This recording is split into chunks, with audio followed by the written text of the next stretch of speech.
Unfortunately, the aftermath of George Floyd's death has produced a second challenge to the rule of law.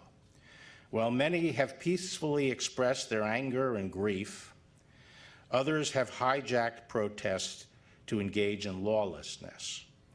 Violent rioting, arson, looting of businesses and public property, assaults on law enforcement officers and innocent people, and even the murder of a federal agent.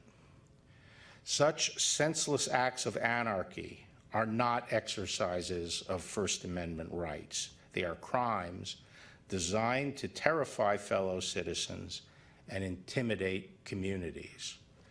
As I told the governors on Monday, we understand the distinction between three different sets of actors here. The large preponderance of those who are protesting are peaceful demonstrators who are exercising their First Amendment rights.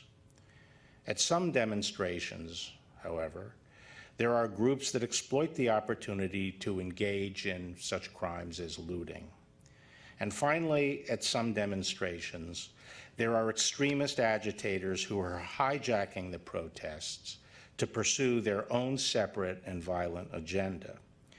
We have evidence that Antifa and other similar extremist groups, as well as actors of a variety of different political persuasions, have been involved in instigating and participating in the violent activity.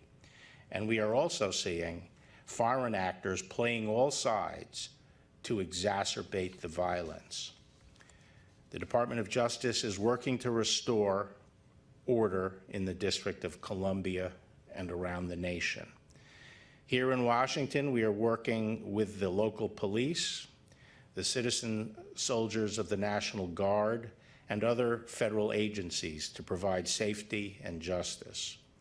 We have deployed all the major law enforcement components of the department on this mission, including the FBI, the ATF, the DEA, the Bureau of Prisons, and the U.S. Marshal Service.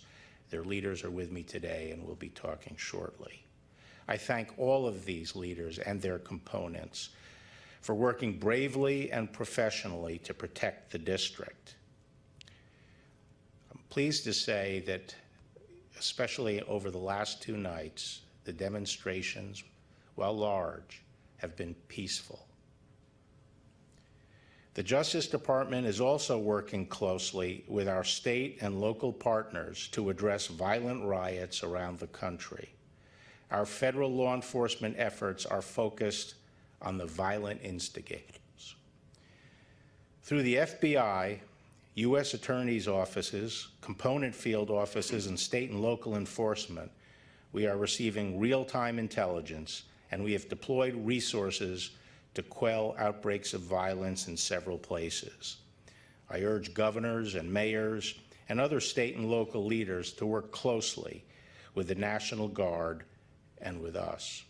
The federal government has thus far made 51 arrests for federal crimes in connection with violent rioting. We will continue to investigate, to make arrests, and to prosecute where warranted. A couple of very good questions for you, if I may. Yesterday, the department charged 3 members of the group, or associated with the group Boogaloo, a far-right extremist group, known as a far-right extremist group. Is it important in your remarks and thoughts to point out all the different groups that are involved in this type of violent activity?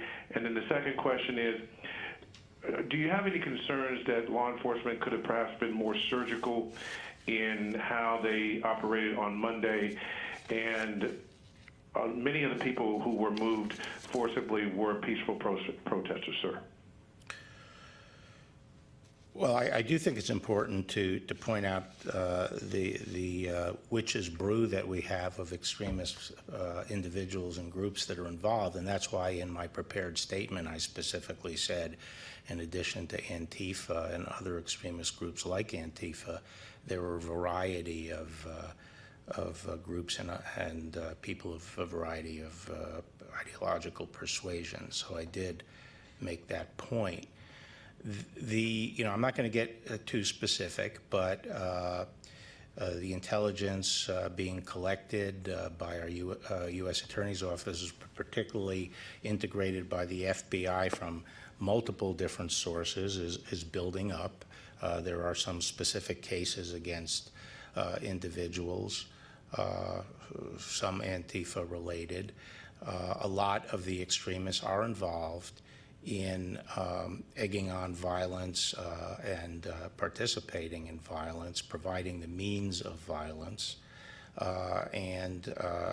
are pursuing those cases. At the same time, there's a lot of, I would also add, there's a lot of disinformation out there, people posing as different, as they're members of the different groups. So you sometimes have to dig a little deeper to determine exactly what's going on.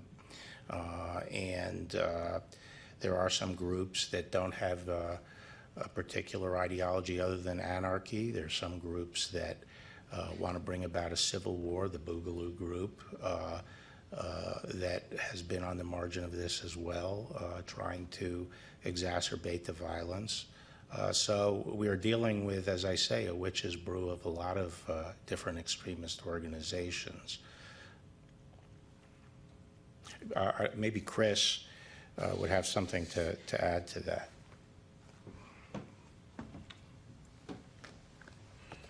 Sure. I mean, let me say first, as I've said for quite some time, and including even my first few months in the job, we, the FBI, have quite a number of ongoing investigations of violent anarchist extremists, including those motivated by an Antifa or Antifa-like ideology, and we categorize and treat those as domestic terrorism investigations and are actively pursuing them through our joint terrorism task forces. In the course of the current unrest, while the majority of the protesters are peaceful, there are certainly instigators, agitators, and opportunists seeking to exploit these demonstrations to commit violence or rioting.